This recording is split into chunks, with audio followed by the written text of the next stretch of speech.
আপনি লাস্টবার আমাকে বলেছিলেন যে আমি জানি ভোট করিয়ে নিতে পারি, আমি ভোটটা কি করে করানো হয় সেটা আমি জানি, প্রয়োজন হলে পরিযায়ী শ্রমিকদেরকে 1000-2000 টাকা দিয়ে দেবো, তারা সব ধরে ধরে এসে ভোট করবে, হিন্দুরা বাড়ি থেকে বেরোয় না।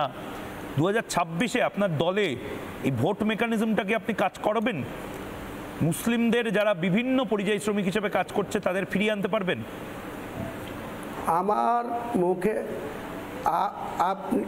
আপনি দয়া করে আমার মুখ দিয়ে গোটা হিন্দু সমাজকে এইভাবে আমি বলিনি, ভোট দেয় না তাও বলিনি, আমি বলেছি আমি একবার শুনিয়ে নিতে চাই যে একবার শুনি। মুসলিম সম্প্রদায়ের মানুষ ভোট মেশিনারিটা কন্ট্রোল করে এবং উৎসবের মেজাজে তারা করে। যে বললাম ঘুগনি মুড়ি খেয়ে সকাল 6টার মধ্যে বুথে চলে আসে, সারা দিনের মধ্যে তাদেরকে ছাড়া হয় না যে আজকের দিনটা ভাই তোমাদেরকে ঘুগনি মুড়ি খেয়ে ভোটটা করতে হবে। সেটা হিন্দুরা করে না, ওরা বললাম তো তাদের ঢিলেমি অলসতা, তারা মাছ ভাত খেয়ে আরাম করবে, 2 ঘন্টা আরাম করে পরে 4টের সময় এসে খোঁজ নেবে। তৃণমূলের হিন্দুরা কি আলাদা করে আপনি বোঝান না এদের যে ভাই সারাদিন ধরে করতে হবে? তাদের তো এটা করেই তারা কোনো আরও বেশি খুব আরামদায়কভাবে নেতৃত্ব পেয়ে যায়।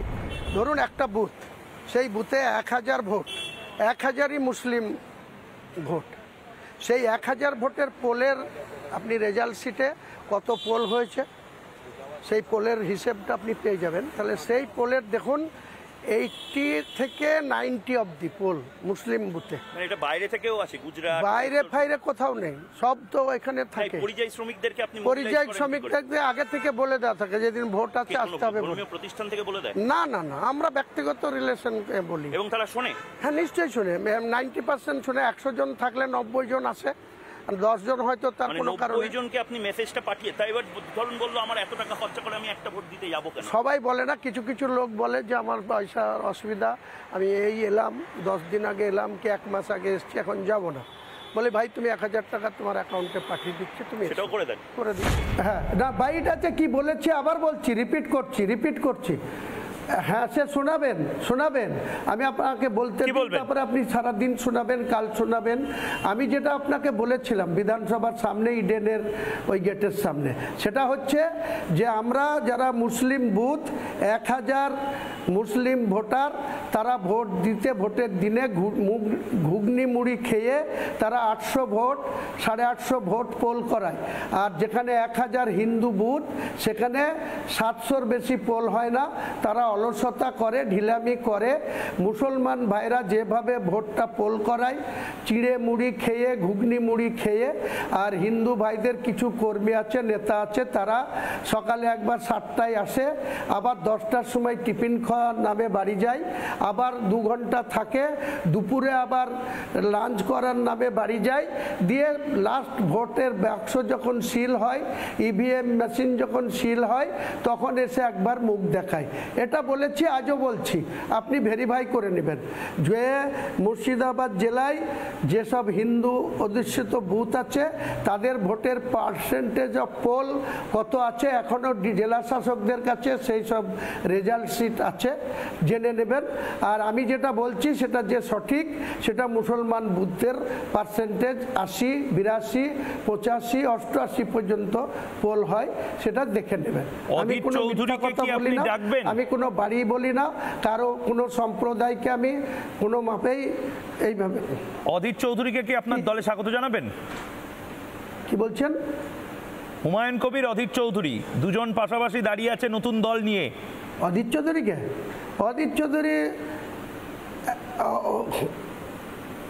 অধীর চৌধুরী সিডব্লিউসির মেম্বার, অল ইন্ডিয়া কংগ্রেস কমিটির সিডব্লিউসির মেম্বার। 2019 থেকে 2024 তিনি ছিলেন না, হ্যাঁ সিডব্লিউসির মেম্বার আছে আমি জানি।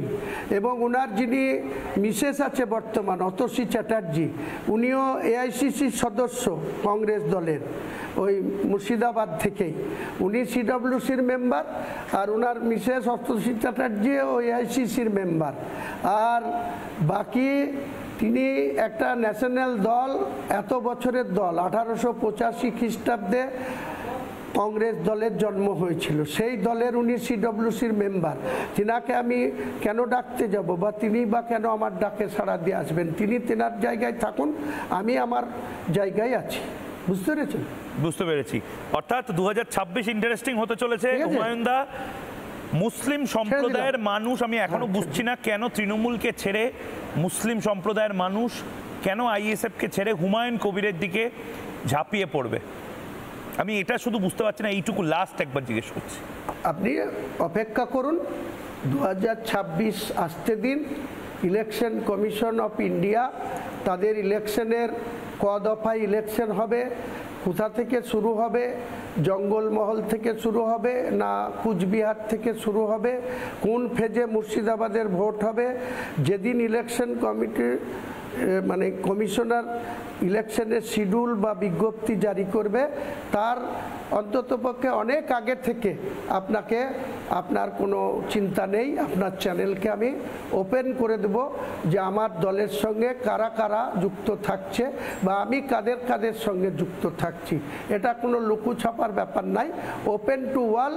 আমি কোনো না কোনো রাজনৈতিক দলের সঙ্গে আমার শক্তি সঞ্চার করার জন্য আমি তাদের সঙ্গে, সেটা কংগ্রেস হতে পারে, বিজেপি হতে পারে, তৃণমূল হতে পারে, আইএসএফ হতে পারে, মুর্শিদাবাদ জেলার নেতাদের না, আমার দলের কারো সঙ্গে অচ্ছুত না। আইএসএফ হতে পারে, সিপিএমও হতে পারে, কংগ্রেসও হতে পারে।